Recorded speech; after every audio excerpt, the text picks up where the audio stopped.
በስመ አብ ወወልድ ወመንፈስ ቅዱስ አሃዱ አምላክ አሜን። በእንተ ክህነት በቅዱስ ዮሐንስ አፈወርቅ ምዕራፍ 4 ባሲልዮስ ክሰምዕ ድሕሪ ምጽንሑ ንሓንሳስቕ ድሕሪ ምባል ከምዚ ኢሉ መለሰ። ቅዱስ ባሲልዮስ ነዚ ክፍሊ እዚ ከተገልግሎ ሕልምን እንቅዶትን ነርካ እንተዝኸውን ነይሩ ፍርሕኻ ምኽንያታዊ ምኾነ ነይሩ። ከመይሲ ሓደ ሰብ ንሓደ ዕማም ንምስካም ዝብህግ ነቲ ምሕደራ ብቑዕ ምዃኑ እዩ ዝእመን ዘሎ። ነቲ ስራሕ ብሓላፍነት ምስ ተዋሃበ እንተፈሽሉ ግና ኣብ ሕፅረት ተመክሮ እዩ ዝብል ምኽንያት ክዕቆብ ኣይክእልን እዩ። ተሃዊኹ ነቲ ስልጣን ብምሓዙ ከዓ ቅድሚ ዝኣገረ ብጓሂ ይወሓጥ። ከምኡ ድማ ብድሌቱን ደይመይደይ ኢሉን ነቲ ሓላፍነት ስለ ዝኣተዎ ኣንጻር ድሌታተይ ሓጣእኩ ኣንጻር ድሌታተይ ከዓ ነዘን ነፍሳት ኣጓህኹ ዝብል ኣይክእልን እዩ። ከመይሲ እቲ ሓደ መዓልቲ ዝፈርዶ ኣብዚ ነገር እዚ ተመክሮ ከምዘይብልካን ከምኡ ድማ ብዘይ ዝኾነ ውርደትን ሕስረትን ነዚ ኣገልግሎት ከተካይዶ ብቕዓት ከምዘይብልካን ትፈልጥ እንተ ነርካ ስለምንታይ ኢኻ ነቲ ልዕሊ ዓቕምኻ ዝኾነ ነገር ኣብ ኢድካ ክተእትዎ ኣዚኻ ሃረር ዝበልካን ዓሻ ድፍረት ዘርአኻን ነዚ ክትገብርከ መን ኣገደደካ? ዝኾነ ሰብ ብሓይሊ ኣገዲዱካ ድዩ ክብሎ እዩ። ንስኻ ግና ከምዚ ዝበለ ዘረባ ፈጺምካ ኣይክትሰምዕን ኢኻ። በዚ ነገር እዚ ንነብስኻ እትኹንነሉ ኣብነት ፈጺሙ የለን። ነዚ ማዕረግ እዚ ሃረር ከም ዘይበልካ እውን ዝኾነ ሰብ ዝፈልጦን ክምስክሮ ዝኽእልን ሓቂ እዩ። እዝስ ብናይ ካልኦት ሰባት ውሳኔን ድሌትን እዩ ዝፍጸም ዘሎ። ስለዚ እቶም ነዚ ክብሪ እዚ ህርፋን ዘለዎም ሰባት ጉድኣት ከምጽኡ ከለዉ ምሕረት ኣይግበረሎምን እዩ። ንዓኻ ግና እኹል ዝኾነ ምኽንያታት ኣለካ። ቅዱስ ዮሐንስ አፈወርቅ ድማ ኣብዚ ነገር እዚ ርእሰይ ብምንቕናቕ ፍሽኽ በልኩ። ነቲ ንነገራት ኣዝዩ ኣቕሊሉ ዝርኢ ዓርከይ ከዓ ኣድነቕክዎ። ከምዚ ብምባል ከዓ መለስኩሉ። እዚ ነገር እዚ ከምዚ እትብሎ ዘለኻ ክኸውን ምደለኹ ነይረ። ነገር ግን ድሓር ሓዲገዮ ንዘምልጥ ኣገልግሎት ክቕበሎ ኣይክእልን እየ።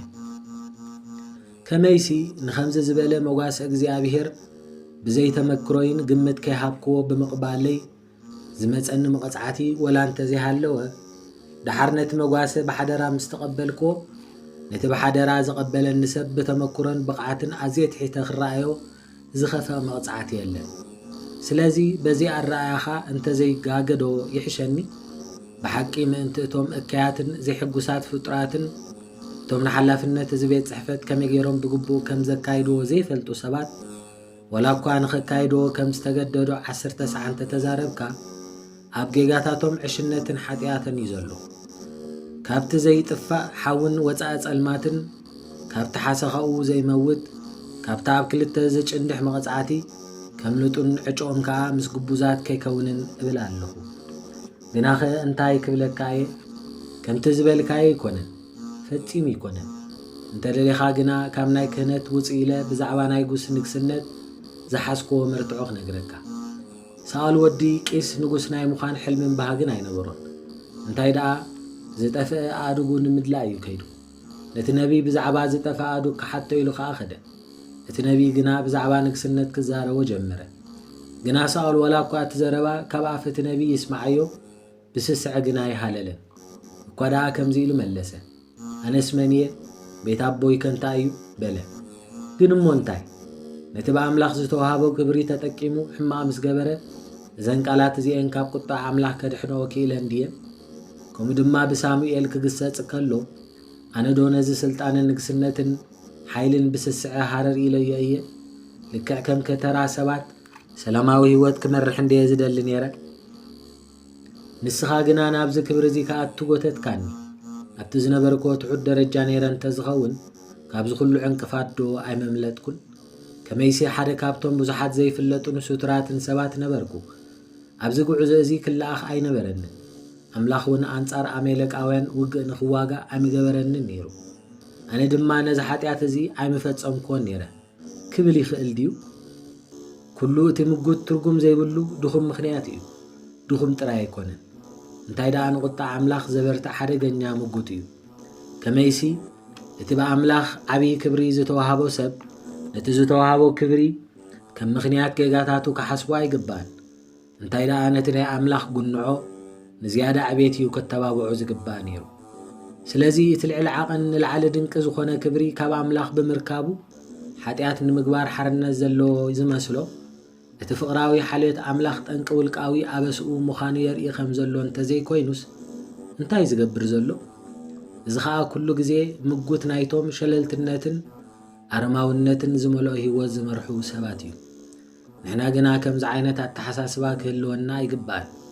ኣብ ዕሽነት እዞም ሰባት እውን ክንወድቕ የብልናን። እንታይ ደኣ ነቲ ዘለና ስልጣን ብዝበለፀ መገዲ ክንጥቀመሉን ከምኡ ድማ ኣብ ዘረባናን ሓሳብናን ግብርናን ዓብዪ ፍርህን ኣኽብሮትን ክህልወና ኢና ክንብህግን ክንሕልንን ዘለና። ነዚ ናይ ንግስነት ገዲፍና ናብዚ ዓብዪ ዛዕባና ዝኾነ ክህነት ምስ እንመጽእ ኤሊ ንባዕሉ ነዚ ማዕርግ ህርፋንን ሕልምን ኣይነበሮን። እዚ ግና ብሓጢኣት ምስ ዓለወ እንታይ ይጠቕሞ? ነቲ ስልጣን ክሕሰሞ እንተዝደሊ እውን ኣይምኻለን። ምክንያቱ ካብ ዓሌት ሌዋውያን እዩ ነይሩ። ስለዚ ከዓ ዋላ እኳ ንናይ ደቁ ዓመፃ ስቕ ኢሉ እንተረኣየ ኣብቲ ካብ ኣቦታቱ ዝተሰጋገረ ኣገልግሎት ክህነት ግና ተጸሚዱ ነበረ። ከምኡ ድማ እቲ ዝለዓለ ካህን ኣይሁድ ዝኾነ ኣምላኽ ብዛዕባኡ ንሙሴ ብዙሕ ግዜ ዝተዛረቡ ኣሮን ነቲ ጠገለ ዘይብሉ ዓበድበድ ናይቲ ብዙሕ ግዜ ክፃወሮ ኣብ ዘይከኣለሉ እዋን ብማልዶትን ልማኖን ሓዉ ቁጣ ኣምላኽ እንተይ ዝሕለሉ ነይሩ ጠቕላላ ዶ ጠፊኡ ነበረ? ኣብኡ ከለና እውን ንሙሴ ካብ ኣልዓልናዮ ካብቲ ንዕኡ ዘጋጠሞ ነገር ነዚ እንዛረበሉ ዘለና ሓቂ ክንርእዮ ጽቡቕ እዩ። ብተመሳሳሊ ሙሴ ነቲ ህዝቢ ንክመርሖ ኣዝዩ ምስ ተሸገረ ንምዕጉዕቦዖም ድሌታቶምን ክምልስ ዓቐብ ምስ ኮኖን ንምምርሖም ኣበየን ቁጣዓኡ ኣብ ልዕሊ እቲ ዝሾመ ኣምላኽ በፅሐ። እዚ ጥራሕ ኣይኮነን። ከምዚ ትገብረኒ ካብ ኮንካ ነቲ መከራይ ከይርኢ ኣብ ቅድሚኻ ሞገስ እንተረኺበስ ብሓደ ኣፊቱ ቅተለኒ ብምባል ነቲ ህዝቢ ካብ ምምራሕ ብሞት ናፃ ክወፅእ ብሂጉ ነበረ። እንታይ እሞ እዚ ኣብቲ ብዛዕባ ማያት ዝነበረ ቆይቑ ምስ ሓጠአ እቶም ተደጋጋሚ ዝገብሮም ዝነበረ ምንጻግ እምቢታ ከም ምኽንያት ክኾንዎ ይኽእሉ ዶ? ኣምላኽ ይቕረ ንኽብለሉ ኸ ይኽእልዎ ዶ? ካብታ ናይ ተስፋ ምድሪ ኣይትኸልከለን ድዩ? ከመይሲ ከምቲ ኩልና እንፈልጦ ምስቶም ዝመርሖም ዝነበረ ሰባት ነቲ በረኸትን ጣዕምን ናይታ ምድሪ ተስፋ ከየስተማቕር ዝተኸልከለሉ ምኽንያት እዚ ሓጢኣት እንተዘይኮይኑ ካልእ ምኽንያት የለን። ድሕሪ ብዙሕ ፃዕርን ስቓይን ድሕረቲ ክትዛረበሉ ዘይከኣል ከርተት ድሕሪ ብዙሕ ኩናትን ዓወትን ናብታ ብዙሕ ዝፀዓረላ ምድሪ ተስፋ ከይበፅሐ ሞተ። ወላ እኳ ነቲ ብርቱዕ ማዕበላት እንተሰገረ ነቲ ናይ ወደብ በረኸትን ዕረፍትን ከስተማቐሮ ይበቃየ። ስለዚ ካብዚ ኣብነታት እቶም ብድሌቶም ናብዚ ማዕረግ እዚ ዝመፁ ጥራይ ዘይኮኑስ እንኩላይቶም ብድሌት ካልኦት ዝመፁን ከይተረፉ ነቲ ኣብ ኣገልግሎት ዝፍፅምዎ ሓጢኣት ምኽንያት ከም ዘይብሎም ክተርኢ ትኽእል ኢኻ። ከመይሲ ብርግፅ እቶም ናብዚ ክፍሊ እዚ ብኣምላኽ ዝተሓርዩ ሰባት ብዙሕ ሰዓብ እኳ ከዓብዩ እንተዘይከኣሉ ዓብዪ ዋጋ ግና ከፊሎምሉ እዩ። ኣሮን ይኹን ኤሊ ከምኡ ድማ ነቲ ቅዱስ ነቢ ድንቂ ኣገልጋሊ ኣብ ምድሪ ካብ ዘለዉ ከምኡ ዝበለ ዓቃል ሰብ ዘየለእ ልክዕ ምስ ዓርኩ ይዛረብ ከም ዘሎ ምስ ኣምላኽ ዝዛረብ ዝነበረ ሙሴን ካብዚ ሓደጋ እዚ ከውፅኦም ዝኽእል ዋልሓውደ እኳ ምኽንያት ኣይነበረን። ስለዚስ እዞም ካብዚ ዓብዪ ነቢ ኣዝና ንትሕት ሰባት ብፍላይ ከዓ ኣብዚ ሕጂ እዋን መብዛሕትኡ ግዜ ማዕርግ ክህነት ብፀጋ ኣምላኽ ዘይኮነስ ብድሌት ሰባት ኣብ ዝወሃበሉ ዘሎ እዋን እዚ ማዕርግ እዚ ንክንቅበሎ ድሌት ኣይነበረናን ኢልና ንኽንመሳምሲ ብቑዕ ዶ ይመስለካ? ኣምላኽ ንይሁዳ መረፆ፣ ሓደ ካብቶም ቅዱሳን ሰዓብቲ ቆፀሮ፣ ንክብሪ ናይ ሃዋርያት ሾሞ፣ ካብቶም ቅዱሳት ሰዓብቲ ቆፀሮ፣ ካብ ካልኦት ንላዕሊ ከዓ ንዕኡ ማሕፉዳ ገንዘብ ክሕዞ ሃቦ። ግና ዝሞ እንታይ ነዚ ሓላፍነት እዚ ምስ ገሃሶ ነቲ ንክሰብኽ ዝመዘዞ ጎይትኡ ኣሕሊፉ ምስ ሃቦ ነቲ ዝተዋሃቦ ገንዘብ ከጠፋፍኦ ምስ ጀመረ ሃዋርያ ኮይኑ ስለ ዝተመርፀ ካብ መቕፃዕቲ ምሊጡ ድዩ? ኣይፋሉን። እኳ ደኣ ሃዋርያ ብምዃኑ ኣብ ልዕሊ ገዛ ርእሱ ዓብዪ መቕፃዕቲ ይውሪዱ። ከመይሲ ነቲ ብኣምላኽ ዝተዋሃበና ክብርን ማዕርግን ንዕኡ ንምሕጓስን ንምግልጋልን ዳኣ እምበር ንዕኡ ንምቁጣዕን ንምሕራቕን ክንጥቀመሉ ይግባል። ስለዚ እቲ ካብ ካልኦት ብስልጣን ልዕል ብምባሉ ካብ መቕፃዕቲ ነፃ ከም ዝኾነ ዝዛረብ ከም ሓደ ካብቶም ዘይኣመንታ ኣይሁዲ ዝገበረ ንሶም ኣነ መፅአ እንተዘይነግሮም ሓጢኣት ኣይምኾኖምን ነይሩ። ሕጂ ግና ንሓጢኣቶም ምኽንያት የብሎምን።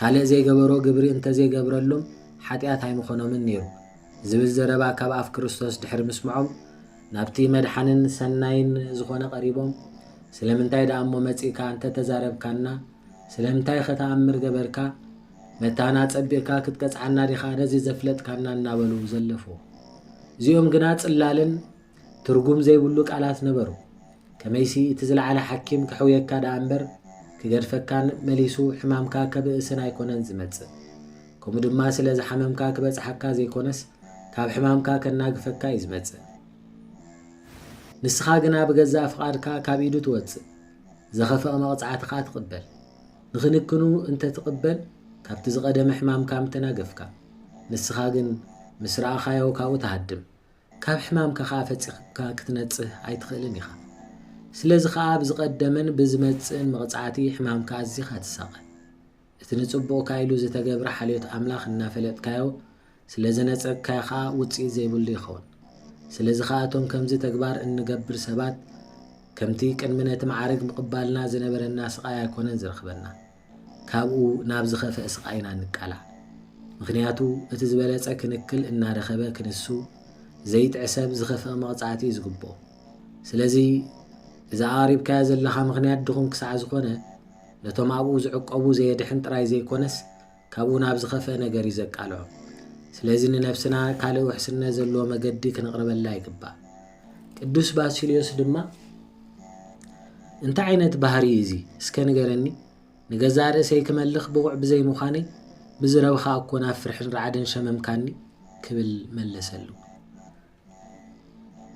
ቅዱስ ዮሃንስ አፈወርቅ ትቕበል ኣቢሉ ኣይፋሉን ክልምነካ ከምኡ ይትኹን ከምቲ ንሕና ንድኹማት ነዚ ክፍሊ እዚ ብዘይ ምቕባልና ውሕስነት ዘለና ንዓኹም ነቶም ሓያላት እውን ውሕስነት ኣለኩም ጥራይ ንተስፋ መድሓን ካብ ጸጋ ኣምላኽ ኣወክሎን እቲ ኣምላኽ ዝሃበካ ጸጋ ተጠቂምካ ኸዓ ዘይግቡእ ካብ ምግባር ተቖጠብ ከመይሲ ነቶም ነዚ ማዕርግ እዚ ብድሌቶም ተቐቢሎም ከብቅዑ ትእኪት ዘለዎም ክፍኣት ዝገብሩ ወይ ድማ ነዚ ክፍሊ እዚ ዝግህሱ ሰባት ኣዝዩ ዝኸፍቕ ማቕጻዕቲ ዝግብኦ ሕጂ ኸዓ ነቶም ባህጊ ናይ ስልጣን ዘይብሎም ሰባት ወላ ምኽንያቶም ቅቡል ኣይኹን ምሕረት ተዓቂብሎም ከም ዘሎ ክንርኢ ኢና ከም ናተይ ፍርዲ 10,000 ሰባት መጺኦም እንተለሚኖም ምኻን እንተተማሓጺኖም ምኻን ንኹሎም ኣቃልቦ ክትህቦም ይብልካ እንታይ ደኣ ቅድሚ እቲ ዘልዮም ዘሎ ነገራት መሃብካ መጀመርታ ንውሽጦም ክትፍትሾን ንኹሉ ነገራት ተጠንቂቕካ ክትምርምሮን ይግባእ ሓደ ሰብ ሃናፃይ እንተዘይኮይኑ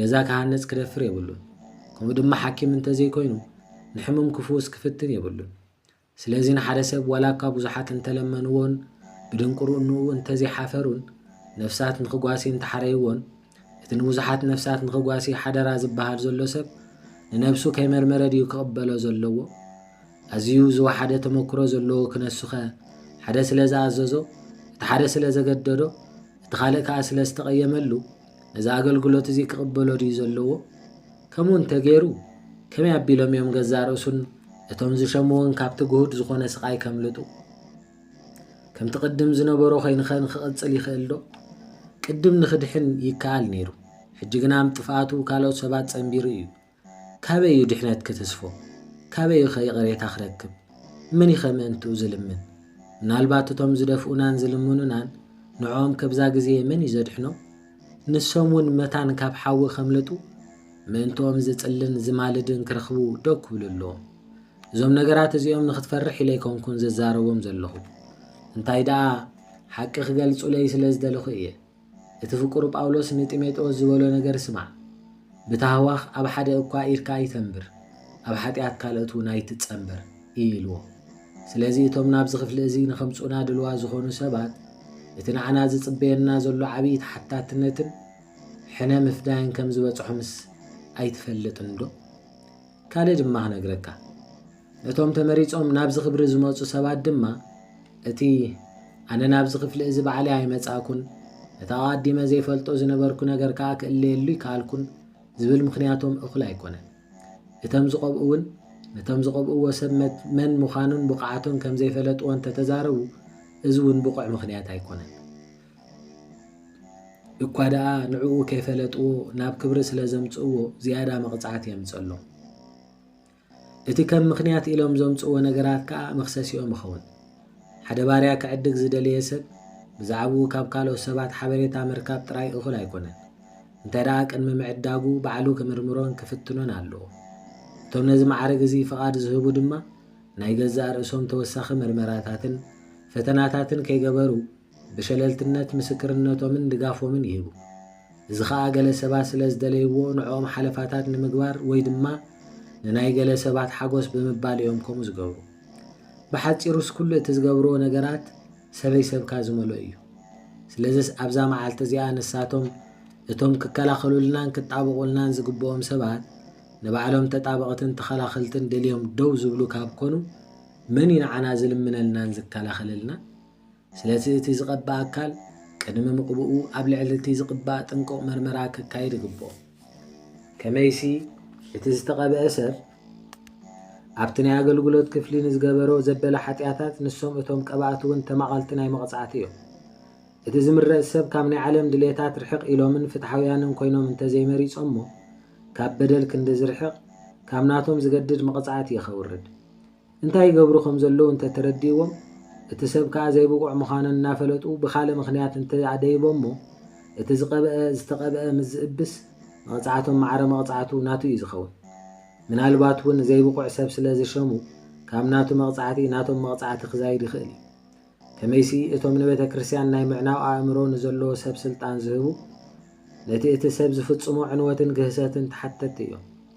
እቲ ዝተቐብአ ሰብ ድማ ብናይ ካልኦት ሰብ ሓሳባት እየ ተጋግየን ተታሊለን እንተበለ ካብ መቕጻዕቲ ይድሕንን እዩ። መቕጻዕቱ ግና ምናልባት ካብቶም ናይቶም ዝቐብእዎ ሰባት መቕጻዕቲ ክውሕደሉ ይኽእል። ከምኡ ድማ እቶም ዝተመርፁ ሰባት ብናይ ሓሶት ጸብጸባትን ዘረባታትን ተታሊሎም ክመርፅዎ ይኽእሉ እዮም። እቲ ዝምረፅ ግና ኣነ ወልሓንቲ ይፈልጥን እየ ኣነ ደንቆረ እየ ክብል ኣይክእልን እዩ። ስለዚ ካብቶም ንምርጫ ዘቕርብዎ ንላዕሊ ዝኸበደ መቕጻዕቲ መታን ከይቅበል ንገዛእ ርእሱ ጽቡቕ ገይሩ ይምርምር። ምናልባት ከይፈለጡ ይመርፅዎ እንተሃልዮም ከዓ መታን ካብ ጌጋ ክመልሶም ብዛዕባ ገዛእ ርእሱ ዝምልከት ነገር ጽቡቕ ገይሩ ክነግሮም ይግባእ። ስለዚ ከዓ ነቲ ክፍሊ ዘይበቅዕ ምዃኑ ንነብሱ ብምግላጹ ካብቲ ጾር ናይቲ ክፍሊ ከምለጥ ይኽእል ይኸውን። ምኽንያቱ ስለምንታይ እዩ ኣብ ኩናት ኣብ ንግዲ ከምኡ ድማ ኣብ ምክንኻን ኣትክልትን እንስሳታትን ካልዕዮታትን ሓደ መደብ እንተተሰሪዑ እቲ ክኢላ ኣትክልትን እንስሳታትን ንመርከብ ክመርሕ ሓላፍነት ዘይወስድ ወይ ከዓ እቲ ወታደር ግራት ክሓርስ ፓይሎት ክናት ክመርሕ ሓላፍነት ዘይወስዱ እዚስ ብሩህ ዶ ይኮነን? ነፍሲ ወከፎም ጉለት ብቕዓቶም እንታይ ዓይነት ሓደጋ ከም ዘስዕበሎም ይግንዘቡ እዮም። እቲ ክሳራ ዘይጠቅም እንተኾይኑ ዓብይ ጥንቃቐ ዘይከድልየና ይኽእል እዩ። እቲ መቕጻዕቱ ልክዕ ከምዞም ክህነት ከመይ ጌርካ ተመሓድሮ ዘይፈልጡ ሰባት ዘለኣለማዊ እንተኾይኑ ግን ናብዛ ዓብይ ሓደጋ ከየስተውዓልና ባህውሪ ዶ ክንጎንይ ኢና? ብናይ ካልኦት ምድፍፋእን ብናትና ምኽንያታትን ዶ ክንጎይ ኢና? ከምኡስ ገበርና እቲ ሓደ መዓልቲ ዝፈርደና ኸ ይገድፈና ዶ? ሽዑ ንልመናናን ምኽንያትናን ኣይክሰምዐናን እዩ። ስለዚ ካብ ናብ ናይ ስጋዊ ነገራት ንላዕሊ ኣብ መንፈሳዊ ነገራት ኣዝና ጥንቁቓት ክንከውን ይግብአና። እስከ ንገረኒ ንሓደ ሰብ ነደቓይ ዘይኮነ ከሎ ነደቓይ ጌርና እንተሓሰብናዮ እሞ ሽዑ ንእሽተይ ስራሕ ክሰርሓልና እንተዓደምናዮ ንሱ ከዓ ንዕድሜና ኣኽቢሩ ብምምጻእ ነደቓይ ከም ዘይኮነ ከይነገረና ስርሑ ይጀምር። ኣዳው ከዓ ናብትን መስርሒ ህንፃ ክኸውን ዝተዳለወ ንብረት የንብር። ብድሕሪዚ እታ ኣይማን ዓፃውን የባላሽዎ እቲ ገዛ ከዓ ከም ዘይጸንዕ ገይሩ ይስርሐዮ። ሽዑ ኣነስ ብናይ ካልኦት ሰባት ዘረባን ልመናን እየ ደኣ ነዚ ስራሕ ኣትዮ እምበር ብገዛእ ፍቓድ ኣይኮነን እንተበለስ ቅቡል ምኽንያት ዶ ይስምዓካ? ብዝኾነ ይኹን መለክዕ ፍትሓውን ምኽንያታውን ኣይኮነን። ከመይሲ ካብ መጀመርቱ ክጽዋዕ ከሎ ኣይፋሉን ኢሉ ክነጽእ ብግብኦ ነይሩ እዩ። ስለዚ እቲ ዕንጨይትን እምንን ጥራይ ዘባላሾ ሰብ ካብ መቕጻዕቱ ዘየምልጥ ካብ ኮነ እቲ ንነፍሳት ዝዕኑን ንቤት መቕደስ ኣምላኽ ብዘይጥንቃቐ ዝሃነፅን ሰብ ከደኣ እሞ ተገዲደ የምባሉ ካብ መቕጻዕትን ኸድሕን ውሕስነት ይኾነ ድዩ? እዚስ ትርጉም ኣልቦ ዶ ይኮነን? እስከ እቲ ንዘይደለየ ሰብ ዝኾነ ካልእ ሰብ ከገድዶ ይክእልን እዩ ዝብል ሓቂ ክጎስዮ እየ። ናብ ኣዝዩ ልዑል ጸቕጥን ጥበብ ዝመልኦ ምትዕሽሻውን ተቓሊዕካ ናብ መጻወድያ ብምውዳቕካ እዚስ ካብ መቕጻዕቲ ከድሕነካ ይኽእል ድዩ? ይልምነካ ኣለኹ ነብስና ይነተዓሻሹ። كم دما أتن اشتغل عاخي ترفز فلتو نجر كم زين فلتو أين مسا بحق بلك كالخو إذا خم زين فلت ممسالنا أما على تفردي ولا حنت ربحي مسألناني نتلعول سلطان هرفانا ينبركان نيجزار سخار خمتات وانت فلتيخا بتعمل صبو كم انتو خينو نبقعت كافليت كان لمانو خالوت كتنسكو تماساسا لحساب كله كان يرو ويس حدا اكوا كيتصوعكا خلو دخمن عقم زين بركان نيركا كنسخاس بتوم نز خبر ازي زهبوخا دلوات كوينو مسترخبو بهاند بيتيخا بقعت رقيبكا إذا مسحقن عبي مقصعات زقبوان حسابي بزي مخنيات يخا قويتا نتقن بخسرح زدل سبعي مسرته مودو كيس انمو زرعخو كلهم إذا سبعي زي من دا جميروس مودو سينو النابلو متان كيلا قصلو أقدمو نموديو زاكل جنزب انتلو قدم كوف إلو خصبصب زمكر إذا قنبي كان زدل يسب مقصعاتو سحقن شحطانن ناي سبات إيو إتعاب كلمينا زلو مقصعات جنا إتزيت أفحوي زي موت حساخو محرك أماسنان أب كلتا مش اندحن ناوصات المات مدرباين كومو دما مس قبوزات قدم مقالني انتخونا جنا كسستي نزوم نجرات زيوم أب قمت كأتوهم دلاي زبهالي واللهم انت زي كونا جن حدا هيوتو بزي مخنيات كتفا زي دلسب نوقاس مقارت ونيرو إذا نزارب ولو زلنا نجر بزعبا محدرة عفون ويسقى ما يكونه هم دما بزعبا بعراي ويبقع ويدما كالوت نجرات هيكوننا نزارب زلنا انتي دا بزعبا أكال كريستوس كميسي بيت كريستيان كم تهاري بأولو زبلو أكال كريستوس يا اتنعا آن خجلجلن كوباسن حدرا زوهابكا تعناز اللوا كم دما عالتاريخون منكب زي بالله قدستن كبرتن محبر جيروك حزاي قبا تزي كوينو جنا عبر نصباقان عبيتان كبالا شوي إذا خبت تراسب أو حيلي أبرز تاستبارختن زي تحلفن رئيسين ختمزاس بوقع ممثال تزي كوينو انتايو حلمهم نني حدا أتلت كهلو زلو بقعت نمبصح زخونو سبات ناي سلطلتن حقاي من حجز اليوم قنع زخونا أمجاجبان قصالل ممدن كوم دما بزحات كجبرو زلوهم حقتاتن يليوم امو خدعا توم نزا أكال كريستوس زخونت بيت ككناخنو حدا راس تواهبو مو كلسوم مسجان دمن زي كونس مزي الرأيو منافستن حلقناتن سلطاناتن زخون سبات نتتراد جنتن بقعاتن ناي سبات حلف انت زي لهم كم دما بخلقتن نفس زتعي نجراتها تصبقهم بقعات زلهم انت زي كينو من كما يبيلهم يوم تعيتن وحستن غيرهم كعقبوا إذا أكال زيا كابزناتنا سجان العلاء تصبقان حمامن جهستن التقالع مخنان كم دما غلطيفا ببلشونا كم تتقاعن ختعرخا غزي كم زوستلاندو غنزابي بلكان اتوم نزحممو سبات زحويو ببعينت مدهانيت كلهم الله اتفلالي مسارحون كقربا الله كم دما نحمم فلي امغاغبا يغبرلو كنتات ايرنا يتحمم زدقسلو خفلي نحمم كم زسامعو كوين يزقانه بزخا اتحمم قبو دقاسن عرفتن انترخيبو نتحكم كابتوسخا الكيدحنو أبزي أب كلمينا زلو قداي جنا زوم نجارات أب كمت كتأتوهم زي كاليو أم منفسه حمام حد من قد فهو سات راي زلو نسخة نتملو حيلن سلطان زلو قال متقامي زئت انكو مسارحي انكو فلي مقبن زبلت أكونتات عيرنيو اتنبوتا فوسا متكوسان متبحتني تك زي اتقدن كنتك أملو زلنا من قديو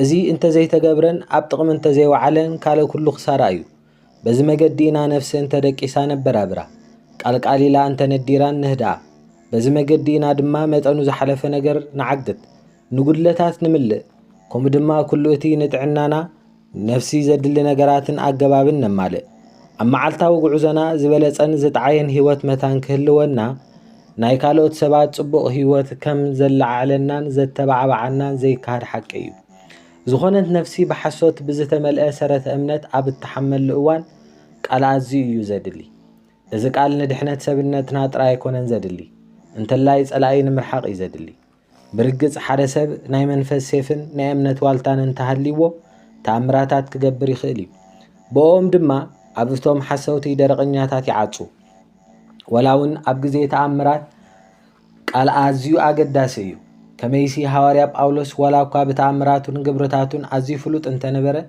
ንቓል ግን ይጥቀመሉ ነይሩ እዩ። ከምኡ ድማ ሓደ ካብቶም ዝተባረኹ ሃዋርያ ዝኾነ ጴጥሮስ ብዛዕባ እታ ኣባኻትኩም ዘላ ተስፋ ምኽንያታ ንዝሓትኩም ምላሽ ንምሃብ ኩሉ ሳዕ ተዳልኹም ኩኑ ብምባል ነዚ ስልጣን እዚ ክንረክብ ክንፅዕር ከም ዘለና የዘኻኽረና።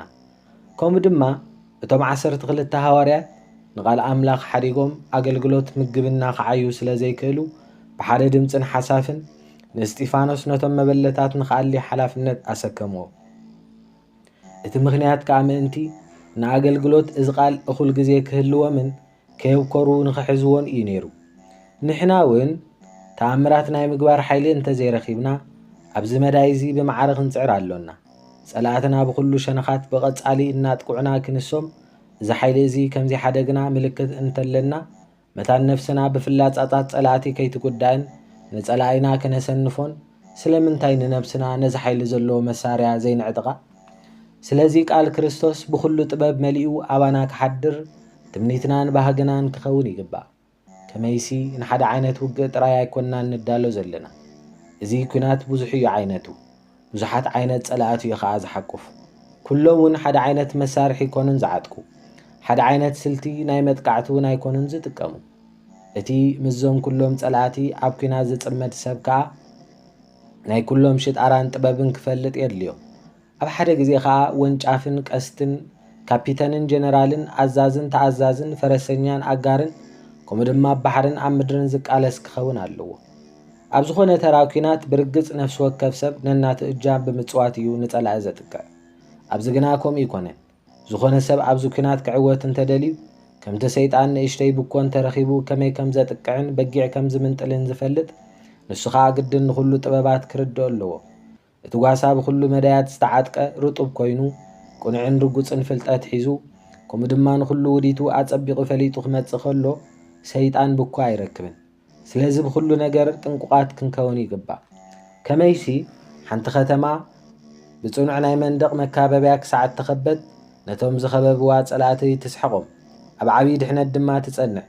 ዝኾነ ሰብ ኣብቲ መንደቕ ነዃል ምስ ዝገብር ግና ወላዳ ማዕጾ መካበብያ ዓብዪ ይኹን ወላ እውን እቲ ዝተረፈ ጸኒዑ ደው ይበል ትርጉም ዝበሃል የብሉን።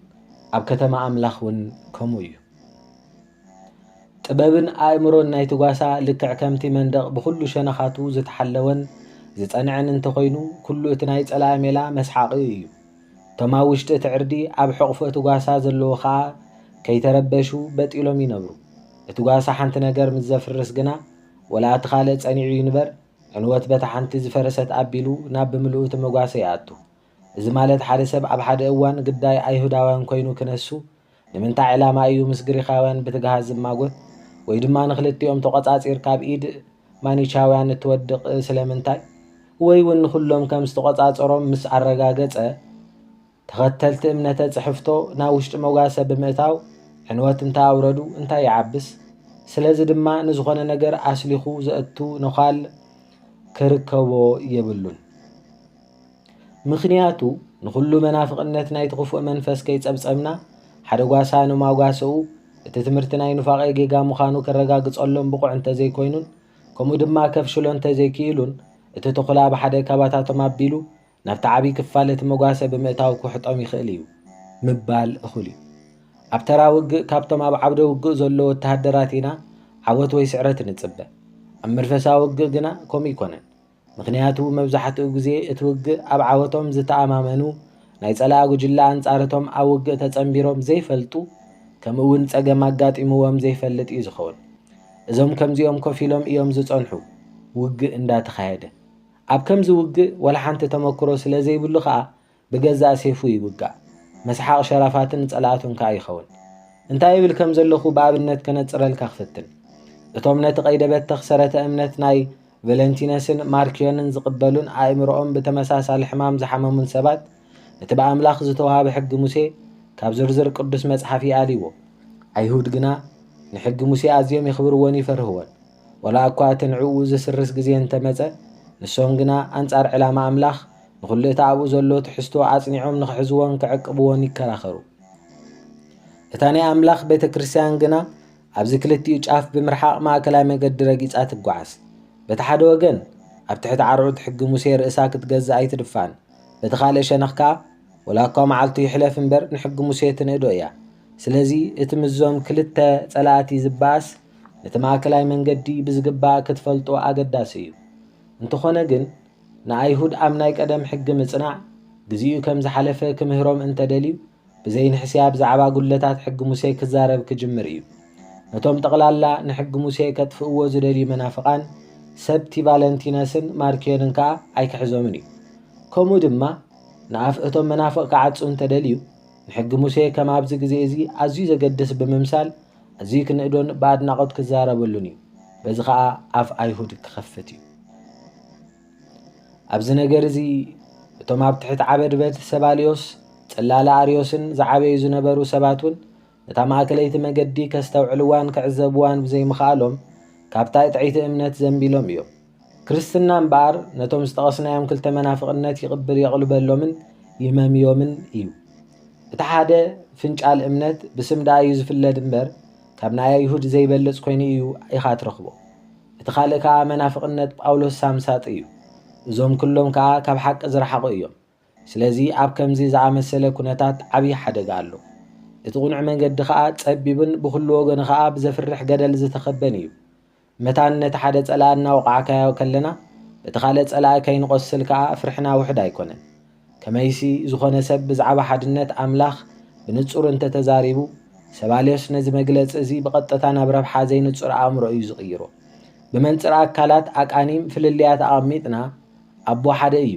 ብመንጽር ኣካል ወይ እቁኑም ወይ ድማ ካልእ መንፈስ ቅዱስን ካልእ ሳልሳይ እዩ እንተኢልና ኣርዮስ ነዚ ናይ ምፍልላይ ኣካላት ኣቃኒም ናብ ካልእ ተፈለየ ነገር ንኸዘንብዖ ድልው እዩ ስለዚ ካብ ክልቲኡ ክንርሕቕን ክንሃድምን ኣሎና ካብ ኣካላት እቁኑማዊ ምትሕንፍፋፅ ሳቤልዮሳውነት ከምኡውን ካብ ምንፍቕና ምፍልላይ ኣምላኻዊ ባህሪ ኣርዮሳውነት ብምርሓቕ መለኮት ኣቦ ወድን መንፈስ ቅዱስን ሓደ ምዃኑ ብሓቂ ንተኣመን ብሓድነት ስላሴ ከምኡውን ባህሪ ከይፈለና ብሓደ መለኮት እንተኣሚንና ካብ መጥቃዕቲ ናይ ክልቲኦም ምንፍቕና ርእስና ክንዕቅብ ኢና ብኸምዚ ከዓ ኣብ ልዕሊ እቶም ክልተ ተጻረርትና መናፍቓን ዕርድና ክነጽንዕ ንኽእል ኣብ ርእሲ እዚ ከዓ ካልእ ክውስኸልካ ነቶም ዝጻረሩና ጸላእቲ ብትብዓትን ብጥንቃቕን ክንቃለሶም እንተዘይክኢልና ነቲ ቁስልን መውጋእትን ዝሸፈነ ዓውዲ ኺናት ክንገድፎ ጥራይ ዘለና ስለምንታይ እዩ ዝኾነ ሰብ ነዚ ዕሽነት ዝመልኡ ዕላል ህዝብና ዝገልጾ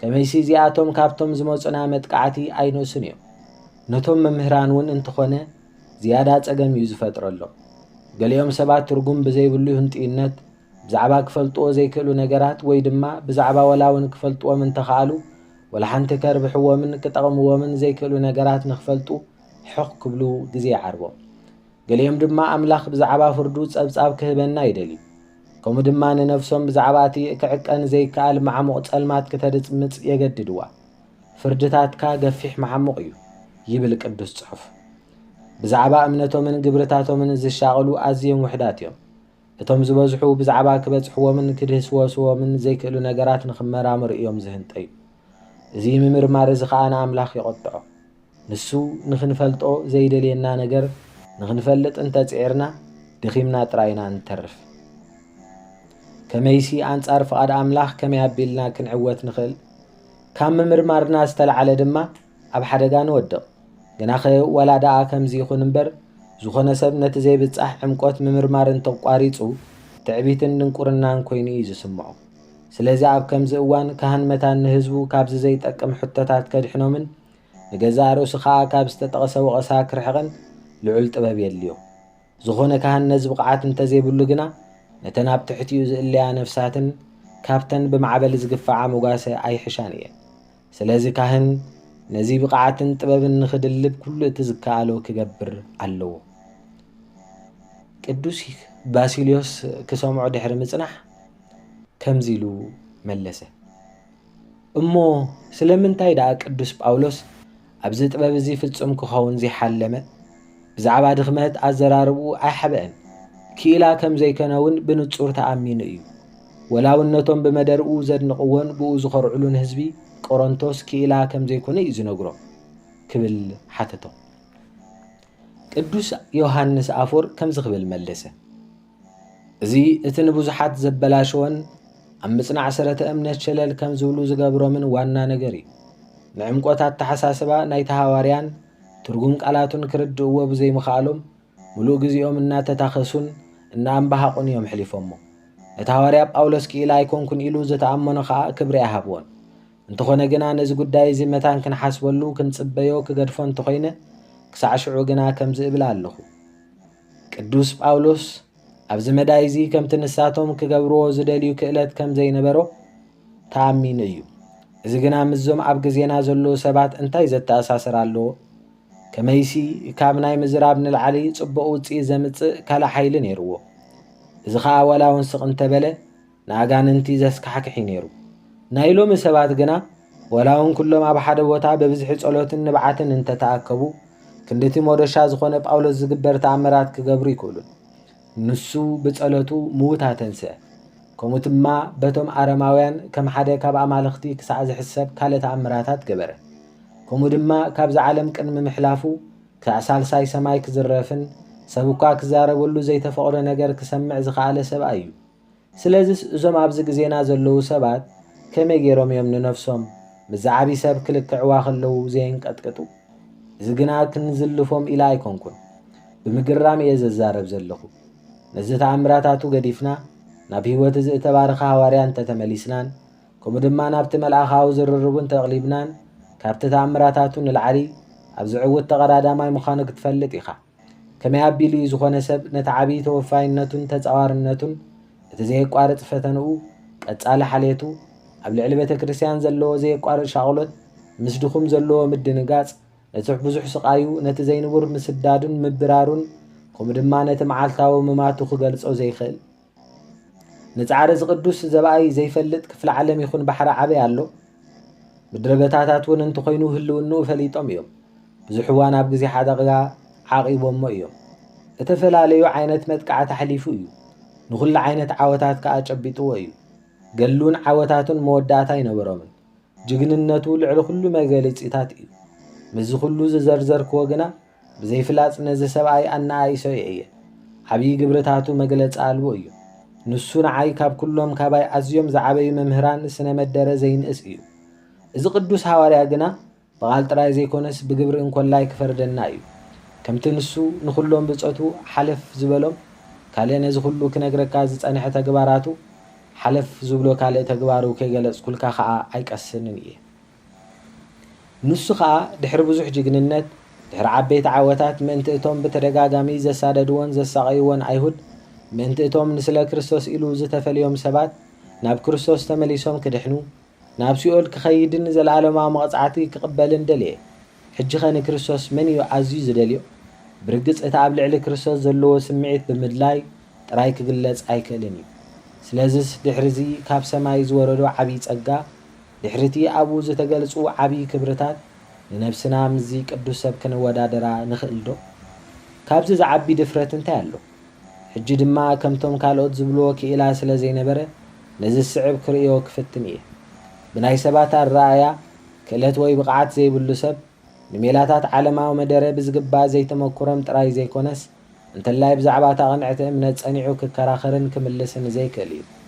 ሃዋርያ ጳውሎስ ግና ኣብ ክልቲኦም ክእለት ከም ዘይብሉ ኣይኮነን ተዛሪቡ። እንታይ ደኣ ኣብ ሓደ ጥራይ እዩ። ነቲ ንምብራህ ከዓ ብዘረባ እኳ ዓሻ እንተኾንኩ ብፍልጠትሲ ከምኡ ኣይኮንኩን ብምባል ጥንቁቕ ምፍልላይ ገይሩሉ እዩ። ንቐለም ኣይዞክራተስ፣ ክብደት ዶሞስቲንስ፣ ክብሪ ቱሲድስ ከምኡ ድማ ጸብለልትነት ናይ ፕላቶ ኣብ ልዕሊ ዝኾነ ጳጳሳት ጽሪዕ እንተዛረብ ነይረ ቅዱስ ጳውሎስ ኣንጻረይ ድልዱል መርትዖ ምኾነ ነይሩ። ግና ኸ ብዛዕባ ኣገባብ ኣዘራርባን ኣተሓላልፋን ኣብ ግምት ከየእተኹ በዞም ኩሎም ነገራትን በቲ ብውሕልልነት ዝወቀበ ዓለማዊ መደረን ክሓልፍ እየ። ሰብ መደርኡ ድኹም ዘይተሳለሰለመን እኳ እንተኾነ ግና ፍልጠት ዝወሓዶን ርጉፅ ሓሳባት ብዛዕባ ሰረተ እምነት ዘይብሉን ኣይኹን። ከምኡ ድማ መታንነናቱ ዝሕታለን ስድፍናን ክሽፍን ኢሉ ነቲ ካብኡ ዝዓቢ ሃዋርያ ከም ምኽንያት ኣየምፅእ። ከመይሲ ሃዋርያ ጳውሎስ ተኣምራት ክገብር ዘይጀመረ ክነሱ ነቶም ኣብ ደማስቆ ዝነበሩ ኣይሁድ ከመይ ገይሩ ኣፎም ከም ዝተሓዞምን ዘገረሞምን እስከ ንገረኒ። ከመይ ኣቢሉ ኸ ምስቶም ፅርዓውያን ዝነበሩ ኣይሁድ ይዛረብን ይከራኸርን ነይሩ? ስለምንታይ ከ ናብ ጤርሰስ ተሰደ? ብቓል ሓይልን ጅግናን ብምንባሩ እቶም ተጻራሪ ሓሳባት ዘምጽኣሎም ሰባት ንስዕረቶም ክጻወርዎ ብዘይምኽኣሎም ንነብሱ ብቁጣዓ ስለ ዝደለይዋ ዘይኮነን ኣብቲ ግዜ እቲ ከምቲ ዝበልክዎ ተኣምራት ምግባር ኣይጀመረን ነይሩ። ከምኡ ድማ ዝኾነ ካብቲ እኩብ ህዝቢ ስለቲ ዓብዪ ስርሑ ብኣንክሮ ዝጥምቶ ይነበረ። እቶም ምስኡ ዝከራኸሩ ዝነበሩ ሰባት ብሓይሊ ምጉቱ ክሰዓር እንከለዉ ንሱ ግና ብሓይሊ ምጉቱ ጥራዩ ዝስዕር ነይሩ። ነቶም ኣብ አንጾኪያ ኣይሁዳውነት ንምዕብላል ዝጽዕሩ ዝነበሩ ሰባት ክማጎትን ክዕወትን ዝኸኣለኸ ከመይ ኣቢሉ እዩ? ከምኡ ድማ እቲ ተቐማጢ ናይታ ካብ ኩለን ከተማታት ንላዕሊ ብኣምልኾ ጣዖት ዝተመልአት ኣቴና ዝኾነ ናይ ኣርስዮፋጎስ መኮነን ምስ ሰበይቱ ክስዕቦ ዝኸኣለኸ ብኸመይ እዩ? ሳላቲ ዝሰምዕዎ መደረዶ ዘይኮነን ኣብ ጢኮስ ካብ ሳልሳይ ደርቢ ዝወደቐስ ብሰንኪ እቲ ክሳዕ ፍርቂ ለይቲ ዝጸንሐ ነዊሕ ትምህርቲ ናይ ቅዱስ ጳውሎስ ደይኮነን? ከመይ ኣቢሉ ኢና ኣብ ተሰሎንቄ፣ ቆሮንጦስ፣ ኤፌሶንን ሮሜን ክዓዮ ንርእዮ? ለይትን ቀትርን ንቅዱስ ጽሕፋት በብመስርዑ ክትርጉም ግዚኡ ኣይሕለፎን ድዩ? ስለምንታይ እዮም ከ ኩሎም ነቲ ምስኦም ናይ ኤጲቅሮዎስን እስጦይኮስን ፈላስፋታት ዝገበሮ ክርክር ዝዛረበሉ? ናብ ኩሉ መዳያት ክንኣቱን ተፈቲና ዛንታና ዘይምኽንያታዊ ንውሓት ክዓቢ እዩ። ስለዚስ ቅድሚ ተኣምር ክገብር ምጅማሩን ድሕሪኡን ብዙሕ ምጉት ክገብር ንዝኸኣለ ሃዋርያ ጳውሎስ እሞ ከዓ ኣስተምህሮኡን ምጉትን ብኩሎም እቶም ዝሰምዕዎ ኣዝዩ ዝድነቕ ክንሱን ከመይ ኣቢሉ እዩ ዝኾነ ሰብ ክእለት ዘይብሉ ክብሎ ዝደፍር? ስለምንታይ ድዮም ሊቃኦንያን ሄርመስ ዝበልዎ ብርቅጽ እቲ ባርናባስን ጳውሎስን ኣማልኽቲ እዮም ዝብል ሓሳብ ካብቲ ዝገበርዎ ተኣምራት ዝተላዕለ እዩ። እቲ ሄርመስ ዝብል ንጳውሎስ ዝተባሃበ ስያመ ግና ካብቲ ዝገበርዎ ተኣምር ዝነቐለ ኣይኮነን። እንታይ ደኣ መራሒ ዘረባ ስለ ዝኾነ እዩ። በዚ እንተዘይኮይኑስ ብኻልእ ነገራት ከመይ እዩ እቲ ዝተባረኸ ቅዱስ ነቶም ዝተረፉ ሃዋርያት ዝበለጾም? ከመይ ኣቢሉ እዩ ኣብ መላእ ዓለም ኣብ ልሳን ነብሲ ወከፍ ሰብ ዘሎ? ኣባና ጥራይ ዘይኮነስ እንተላይ ኣብ ግሪኻውያንን ኣይሁዳውያንን ድንቂ ናይ ድንቅታት ዝኾነኸ ከመይ ኣቢሉ እዩ? ብሓይሊ ናይ መልእኽቱ ዶ ይኮነን? ነቶም ኣብዚ ግዜ ዘለና እሙናት ጥራይ ዘይኮነስ እንተላይ ነቶም ኣብ ግዚኡ ዝነበሩን ከምኡ ድማ ክሳዕ መወዳእታ ወላውን ክሳዕ ምምፃእ ክርስቶስ ረብሓ ዝርከቦ ክኸውን እዩ። ክሳዕ ህላውነት ደቂ ሰብ ዘብቅዕ ከዓ ክቕጽል እዩ። ከመይሲ ከብቲ መንደቕ ብጽኑዕ ዝህነጽ ጽሑፋቱ ንኹለን ቤተ ክርስቲያናት ጽኑዕ ዕርዲ እዩ። ከምኡ ድማ ከም ብሉፅ ጎብለል ኣብ ማእከል ደው ብምባል ንሓሳባትን ምስ ፍልጠት ኣምላኽ ንዝጻላእ ልዕሊ ዘበለ ነገር ኩሉን እናፍረሰ ንኹሉ ኣእምሮ ንምእዛዝ ክርስቶስ ይማርኸሉ። ነዚ ኩሉ ከዓ በቲ ንዓና ዝሓደገልና ሰማያዊ ጥበብን ትእምርታትን ዝመልአ መልእኽትታቱ ኣቢሉ እዩ ዝገብሮ። ጽሕፋቱ ንናይ ስሕተትን ሓሶትን ትምህርትታት ክንሓድግን ንሓቂ ክነረጋግጥ ጥራይ ኣይኮኑን ዝጠቕሙና። እንታይ ደኣ ጥዑይ ህይወት ንኽመርሕ እውን ኣዝዮም እዮም ዝሕግዙና። ከመይሲ ካህናት ናይ ግዜና ብኦም ገይሮም እዮም ነታ ጳውሎስ ባዕሉ ናብ ክርስቶስ ዘሕፀያ ንጽሕቲ ድንግል ዘወቀብዋን ዘጥዕይዋን ናብ መንፈሳዊ ጽባቐ ድማ ይመርሕዋ። ከምኡ ድማ በዘን መልእኽትታት እቲ ዝኸበባ ዘስካሕስክሕ ፌራ ካብኣ ከም ዝርሕቕ ይገብሩ። ነዚ ብኸምዚ ዝረኸበቶ ጥዕናኣ ከዓ ይዕቅቡ። እዚኦም እቶም በቲ ክእለት ዘይብሉ ዝተባሃለ ሰብኣይ ዝተሓድጉልና ኣድማዓቲ መድሃኒታት እዮም። ነቶም ብቐጻሊ ዝጥቀመሎም ከዓ ሓይሎምን ብቕዓቶምን ኣጸቢቑ ይፍለጥ እዩ። በኣርከስ ካብዚ ኩሉ ጭብጥታት ሃዋርያ ጳውሎስ ገዛርእሱ ነቲ ብዓብዪ ቅንኣትን ትግሃትን እንዛረበሉ ዝነበርና ትምህርትን መጽናዕትን ከም ዝወፈየ ንጹር እዩ። ከምኡ ድማ ንጢሞቴዎስ ኣነ ክሳዕ ዝመጽእ ናብ ምንባብን ምምዓድን ምምሃርን ኣቕልብ ኢሉ ከም ዝመዓደዶ ተዓዘብ። ንርእስኻን ትምህርትኻን ተጠንቀቕ፣ በዚ ነገር እዚ ጽናዕ። እዚ እንተገበርካስ ንርእስኻን ነቶም ዝሰምዑኻን ክተድሕን ኢኻ ዝብል ቃል ብምውሳኽ ከዓ ንጥቕሚ እቶም ጽሑፋት ይገልጽ። ከምኡ ድማ ባርያ እግዚኣብሔር ንኹሉ ለዋህ መሃሪ ዕጉስ ክኸውን እምበር ክበኣስ ኣይግብኦን እዩ ይብል። ቀጺሉ ድማ ንስኻ ግና ካብ እንእመን ከም ዝተምሃርካ ፈሊጥካ ነቶም ካብ ቁልዕነትካ ጀሚርካ ብእምነት ብክርስቶስ ኢየሱስ ንምድሓን ከለብመኻ ዝኽእላ ቅዱሳት ጽሕፋት ፈሊጥካ በቲ እተምሃርካዮን እተረዳእካዮን ጽናዕ ዝብል ዘረባ ይወስኽ። ከምኡ ድማ እቲ ናይ ኣምላኽ ሰብ ንሰናይ ግብሪ ዘበለ ፈጺሙ ተዳልዩ ፍጹም ምእንቲ ክኸውንሲ መንፈስ ኣምላኽ ዝነፈሶ ዘበለ ጽሑፍ ንትምህርቲ፣ ንተግሳጽ፣ ንምቕናዕ፣ ንጽድቂ ዝኸውን ምእዳብ ይጠቅም እዩ። እቲ ንቲቶስ ብዛዕባ እቶም ዝቐብኡ ኤጲስቆጶሳት ክሕብሮ እንከሎ ዝተዛረቦ ተወሳኺ ቃል ከዓ ስማዕ። ንሱ እቲ ኤጲስቆጶስ በቲ ጥዑይ ትምህርቲ ምእንቲ ክመዕድ እቶም ተቐናቐንቲ እውን ምግንሖም ምእንቲ ከኣኻሎስ በቲ እሙን ቃል ምህሮ ይጽናዕ ይብል። ግን ሓደ ክእለት ዘይብሉ ሰብ ከመይ ኣቢሉ ንኽሓቲ ክኹንንን ኣፎም ከትሕዞምን ይኽእል? ወይ ድማ ክኢላ ዘይኮነ እንተኾይኑስ ንምንታይ ነቲ ቅዱሳት ጽሕፋቱ ምንባብን ኣቓልቦ ምሃብን ኣለየ?